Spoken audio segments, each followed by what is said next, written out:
These are some of your typical Maine roads, backwoods logging roads. You can tell this one's been cut quite a while ago. You've got some shade intolerant trees growing. You got a lot of white birch growing in here. Everything's nice and green again. This is the 15th of June. So yeah, road actually is not that bad. You definitely want to stay off these roads until the frost is out of the ground. Otherwise, you just make a mess of them and you wreck them for everybody else. So, anyways, this is pretty much what it's like in the boreal forest in Maine. All right, here's the main highway. It goes that way, and it goes that way. And then you basically park right here. I'm going to walk you right down to the pond. You're going to get to go the whole trail. You have to make multiple trips when you do a trip like this. So here's your trail. It definitely gets its share of use. It's well established. It's not rocky.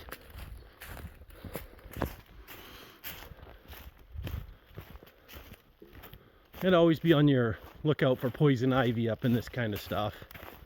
So I believe, the last I figured, I don't believe I'm allergic to it. I guess there are people that are not allergic to it.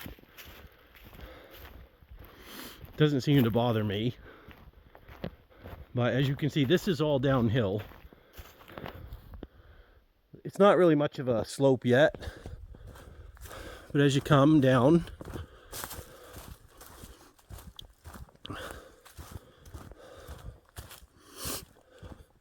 starts getting a little more noticeable. That's pretty much level right there.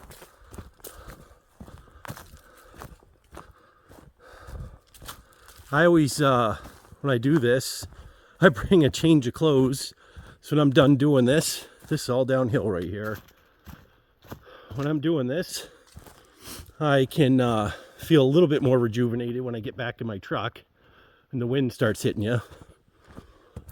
But yeah, I kind of did this video backwards, but that's okay. This is actually the takeout. I'm actually leaving the end of the trip. But maybe I'll splice all these videos together. I don't know. As you can see, this is quite a ways.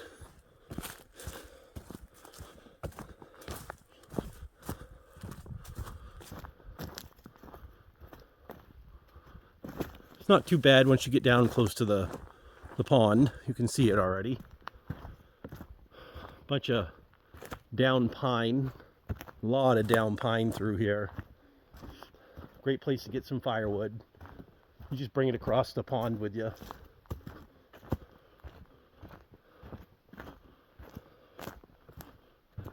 Almost there.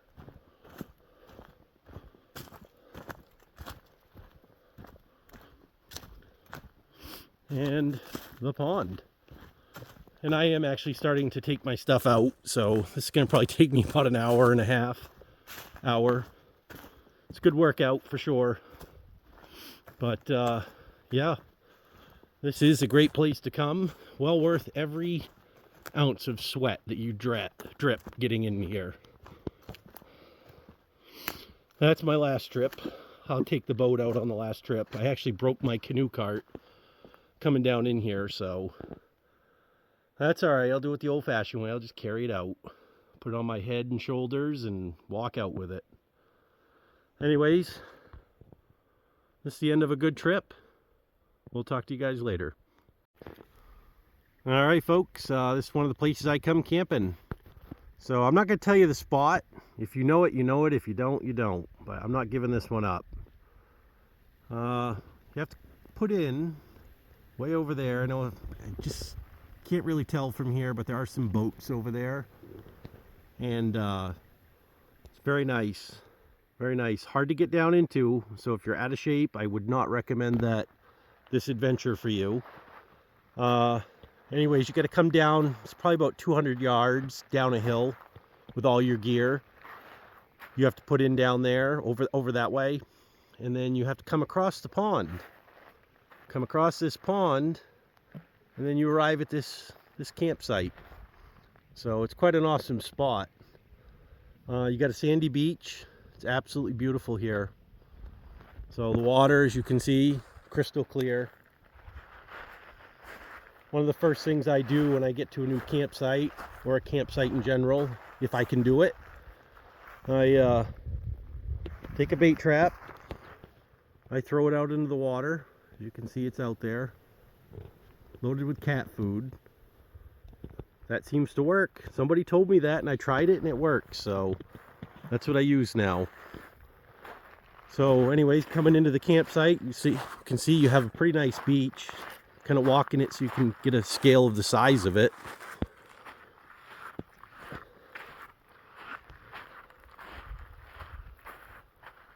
You know, if you want to come super rustic, there's your seat right there.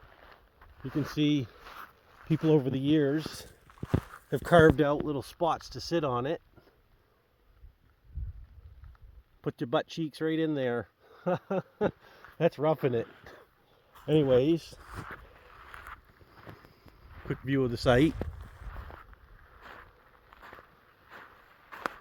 This is the end of your beach down here. Try not to use the zoom so much. My camera's not that good, so it skips around a lot when I zoom in and out. The AMC, really nice group. They leave a canoe at this place, so you can actually use this free of charge. They encourage you to use them. They want you to get out here and enjoy the outdoors. Beautiful organization, what they do in keeping these places like this. So there you go. That's a cove over there. You got the lake. Got to figure out what those two mountains are out there. I still don't know. Trout Mountain, I think. I'm not sure. That's your view.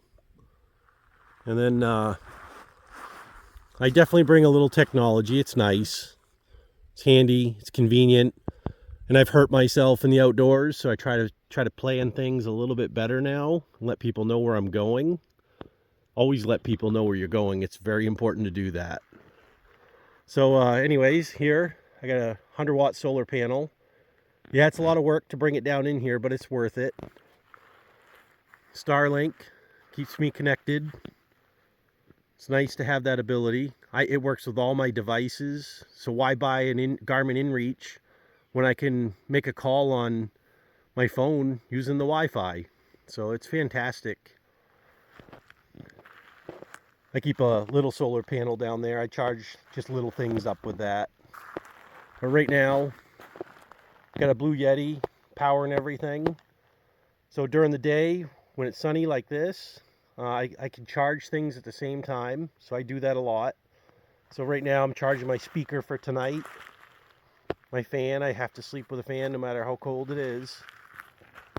So yeah, that's my technology setup. You get a nice little tent pad area right here. That's where I like to set up. It's a little bit on a downhill, but I sleep with my head uphill and it seems to be okay. So anyways, you got a cedar conjoinment here. All those share the same root system. It's pretty cool. I love this place. Look at that.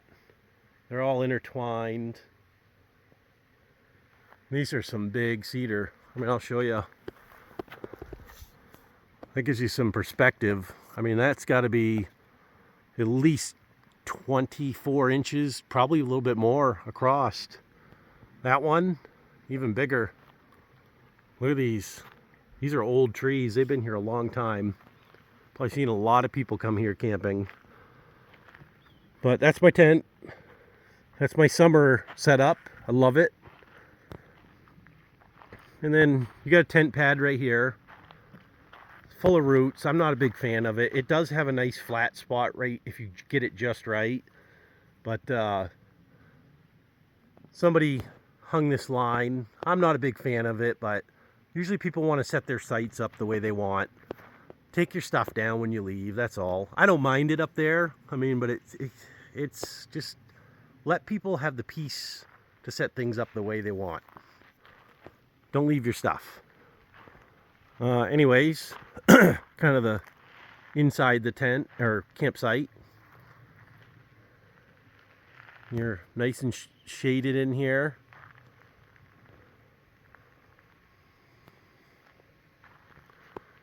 Drying the boots. Definitely nice to have those when you're out camping.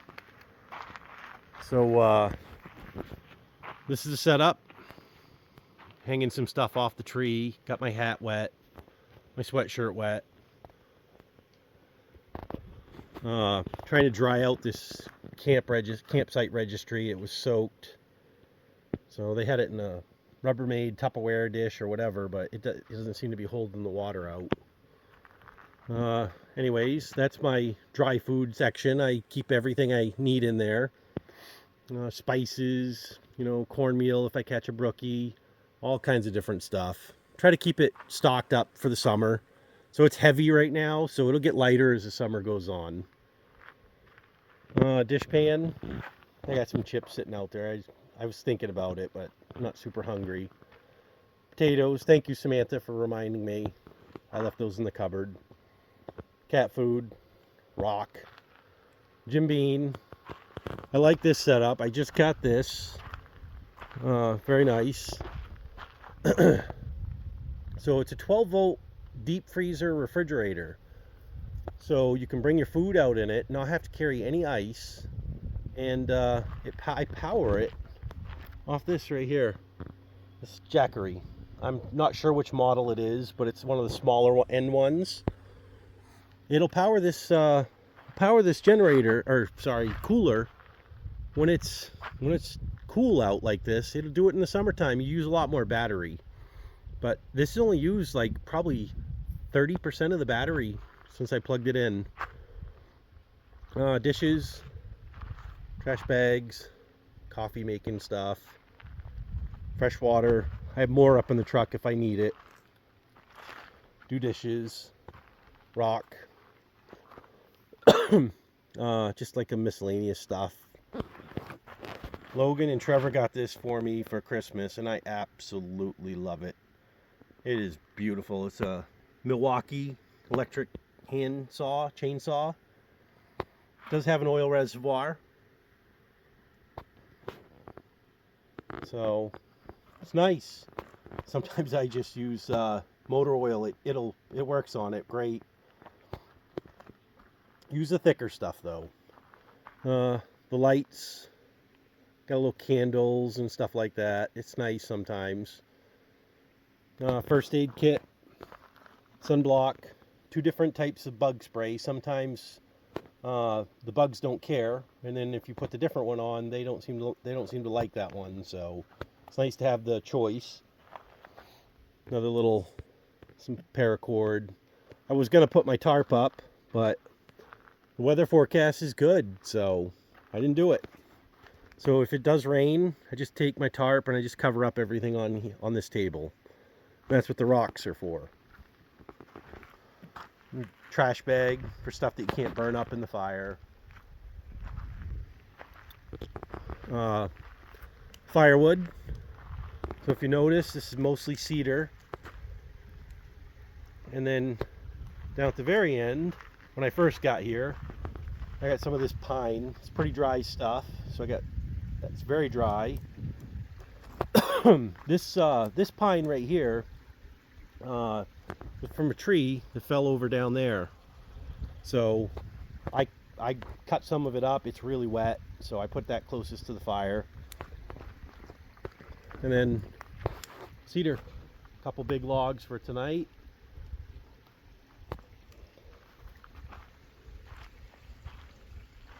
You definitely want to have a good supply of firewood if you're going to go camping like this and you're not bringing a stove. So you need to have good firewood. Cedar seems to be the best, I find. The food tastes so much better when you cook with it. It burns hot, it burns clean. you don't get that residue or that pine taste in your food. So like it a lot. You can find that stuff usually on all your shores. So you gotta look. You gotta kind of scroll around. I don't like using the zoom on this. You can see some over there. The stuff I grab, I usually grab the stuff that's already down, all the way down. Some people like cutting that stuff that's standing. That's fine, you can do that. I kind of like the look of the cedar on the shoreline anyway. So fire pit, kind of pieced together some old camper's trash coffee can, parts of an old stove. I bring that fire poker with me everywhere. More parts of an old stove. You basically have to rebuild this fire pit every time you get here. But that's the setup. I bring that camp grill with me. It's nice for cooking on a campfire. I bring a smaller, I think it's a 5-gallon. So I have a big lobster pot I bring on a bigger trip because I can use that to heat water up to take a shower. But this is my setup. Chair, that table. Oh, I love that table, by the way. Samantha got that for me a couple years ago. I absolutely love it. And then up behind the chair, there's a trail that goes up that hill, and that's where the outhouse is. So pretty cool. And then you got a rake. Some people have brought some grill covers. Those grill, whatever you call those wire racks, those are nice. They're handy, especially if you go on a long trip and you don't want to carry a big heavy something like that. That's heavy. So anyways, that's the campsite. Love it here. It's absolutely beautiful. You got this stream. I'll take you down there and end this off. So there's the lake. As you can see, my tent's right there. We just came from up there. So this kind of stream comes in right at the campsite. So it comes up through. And as you see right here, that's how I make a little temporary fridge. I just take a rock. You can see that rock right there. I just take some of the crushed stone or whatever that stuff is and just make a little dam and keeps my drinks cold without having to use ice. This stream is very cold. It's probably 40 degrees, I would say. Comes right out of the side of the mountain. As you can see, it some big glacial leftovers, and then this stream is just slowly eating them away. There's a tent site over here, so I don't recommend staying over at that site. A friend of mine, Matt, used to stay over there. I haven't been out in here with him for years, but yeah, you can see some big trees have been falling over there. Look at that, right in the middle. So I don't recommend this site. If you're a drinker, I don't think I'd want to try to cross that. So I don't recommend staying at that site over there. Anyways, you got your stream entering right out into the pond.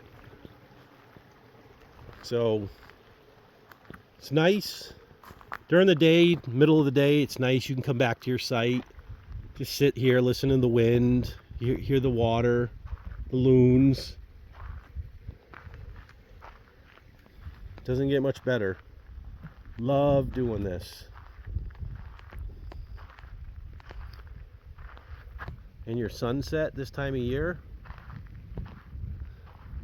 So you see that big mountain to the right? That one right there? The sun sets right in that U. So right in the center of the screen. The sun sets right there. So you hope it's not a cloudy night, because you get some really awesome sunsets up here. But that's pretty much it, guys. Just want to kind of show you, some of you guys, why I love this so much. Trying to catch a fish. All I've caught so far is a big whitefish. So the bite's not on right now. I see a bunch of mayflies still hatching. So trout are definitely not taking spoons. I'm going to try a fly rod later.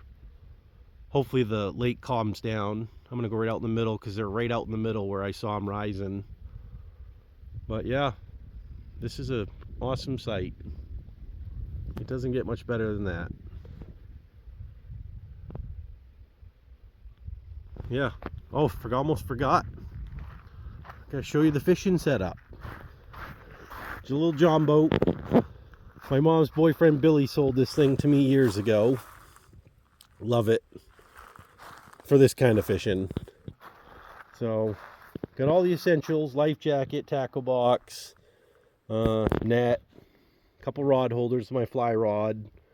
I got a lead core line, but the deepest I can ever find in this lake is 20 feet. You don't need it. And then just a basic portable seat. Those are nice.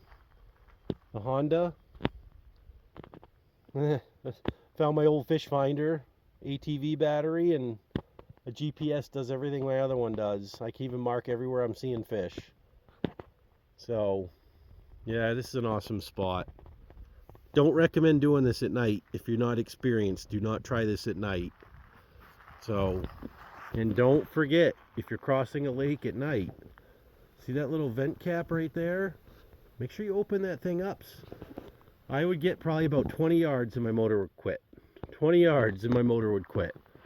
So I couldn't for the life of me figure out what was going on. And then I stopped, took a deep breath. This is pitch black last night. And forgot I hadn't opened the vent valve. So anyways, yeah, this is it. It's beautiful here. I don't understand why more people don't get outside. Technology's great and all, but you got to get outside. Can't get this with technology.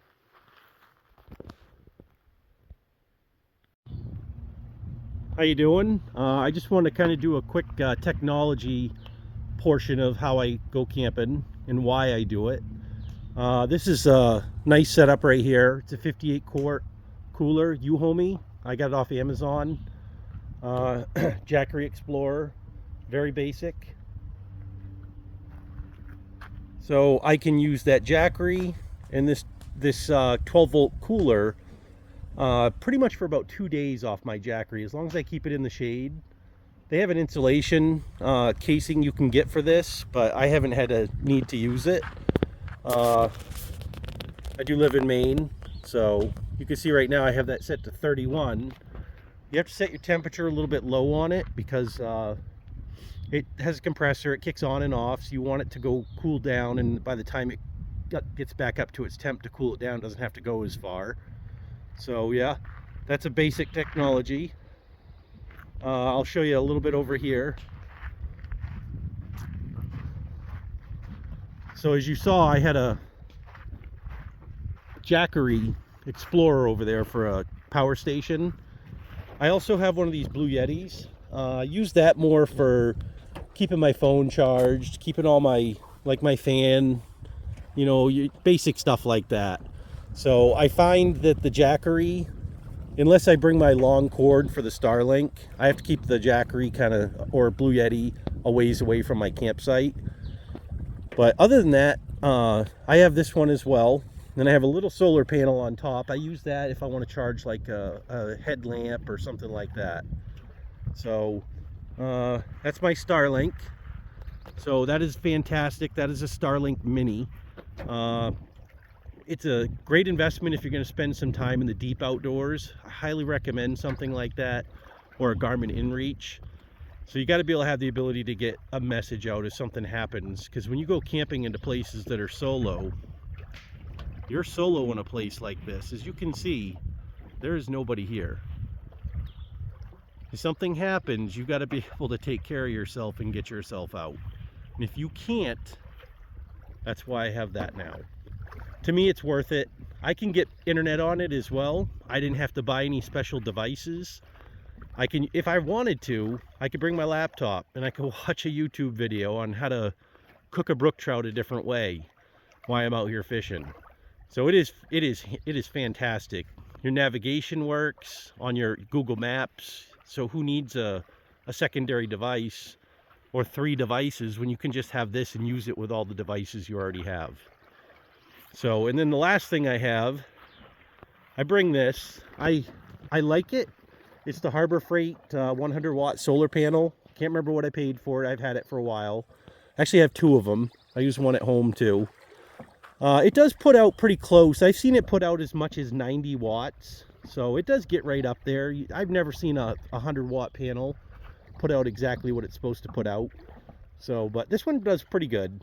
It's heavy though. So I've been kind of looking at some options on a different solar panel setup.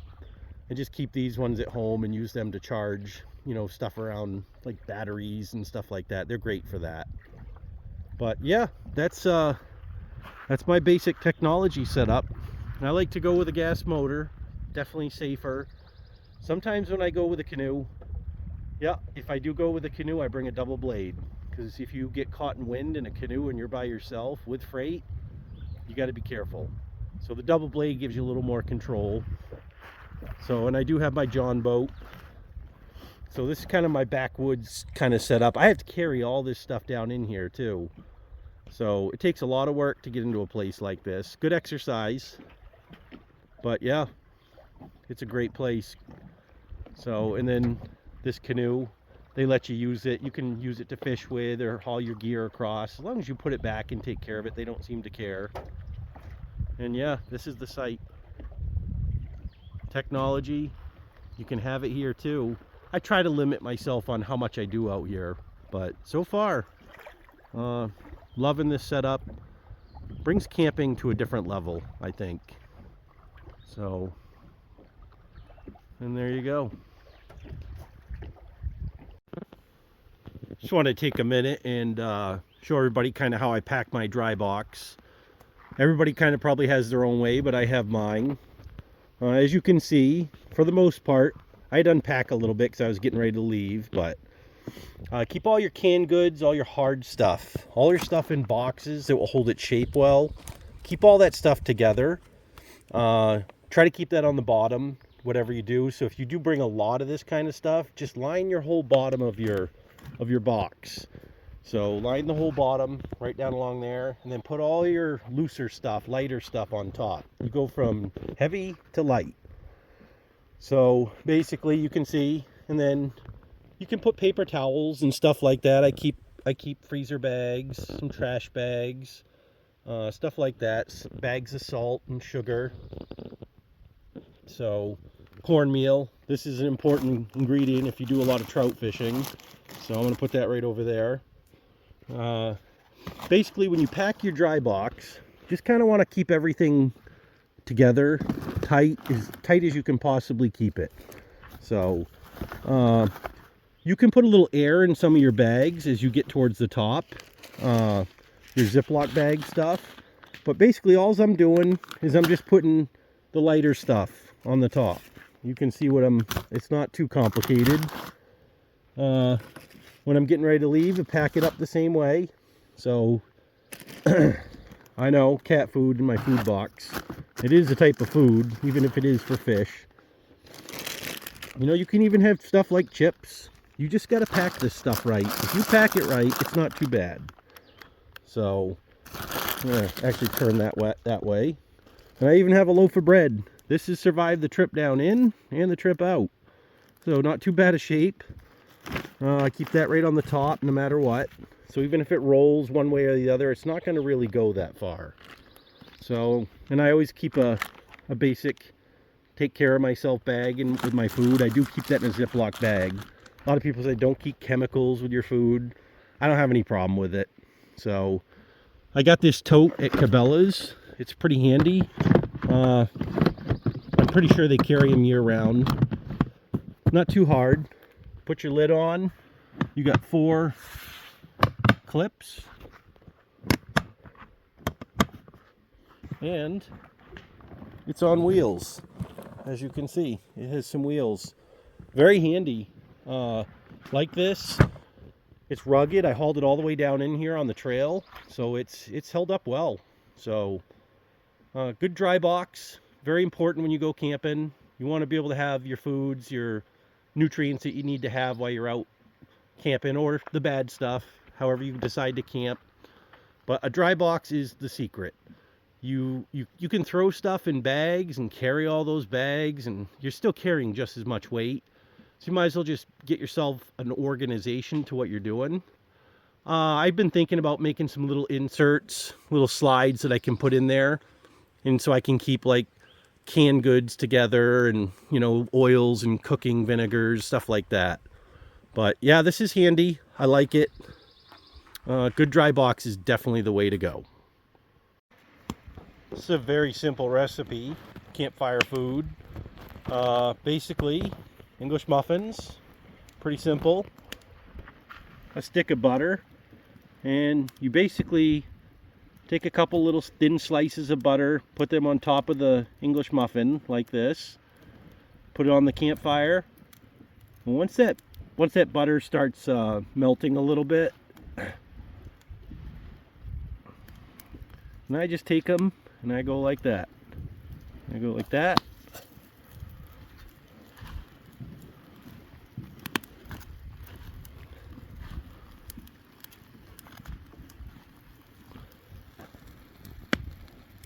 Let them cook for a second. Then you take them back and you put butter and peanut butter on them. And they're great. Show you that. Here we go. So you take them off the fire.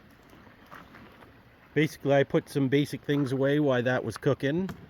Came over here, a little bit of peanut butter, a little slice. So basically what I do is I take a thin piece of slice of butter. I put that on 1, 2, 3, 4 slices. And then you can come in, grab a little peanut butter, as much or as little as you like. It's a good calorie booster, especially after you just got to a spot. You just carried a bunch of things. Your energy levels are usually dropping pretty quickly. If you're canoeing, this will definitely replenish your energy a lot quicker than not eating anything. My appetite's weird when I go camping. Sometimes I feel like I want to eat a lot when I go camping, but then when I get out here, I end up hardly eating anything. So it's weird. Camping's a strange thing. But this is a basic meal. It's great, easy, inexpensive. Highly recommend it. English muffins with peanut butter and a little butter. Have a good one. One thing I do for some camp etiquette before I leave a campsite, especially this one where they leave you a rake, I go over, clean all my mess up. Basically just rake it all up. Over the years we just rake it down over the hill. I took some cedar branches and put them there for the next person, so when they come here they have an easy way to get a fire started. Just basically waiting for my campfire wood to burn up, and then I'm going to be out of here. I set up a little bit of firewood for the next person. So, you know, you got your splitting block. I got some cedar. Some of it was pretty wet, that's why I did not burn it. You can see that's pretty wet. But this should dry out pretty nice, especially with the wind right off the lake. On the top, basically what I do, I take some, I think that's pine, some pine skin off some rotten logs. So basically I'll put that up there on the top like a cedar, or like a cedar shingle system. Shingle it off so the water will run off the sides or down the back. Took some cedar bark, some of the bark that has fallen off some of these trees, and put that underneath a rock, which kind of will hold everything there. So whoever comes here next, you're welcome. I wish everybody would do stuff like this, but they don't. Very, very nice and courteous when you do stuff like this for people when you're at a campsite. Leave it better than when you got here. And that's pretty much it. My last video will be packing up and heading out of here. Well, I'm down to the last trip almost. I have one more trip to come down and get that. And now I got to carry this up because I broke my canoe cart. So what I'm doing, taking 2 ratchet straps, going lengthwise of the John boat. This thing's not super heavy, but it's just awkward to carry. It's not meant for portaging. So basically flip it upside down and I'll just adjust myself back or forward, and those straps should rest right on my shoulders. Let's hope I can make it up to the truck. And that, folks, is the end of the camping trip. So just packed up, ready to go. Gotta stop at my dad's, drop him off his brook trout for Father's Day. And it looks like I'm leaving at just about the right time. And I have to work tomorrow. Someday it'd be nice to just do this for a living. So anyways, that's my road out. Not too bad. It's actually not that bad. They've fixed it up a little bit over the years. Alright, that's my first video, and hope to see you guys again.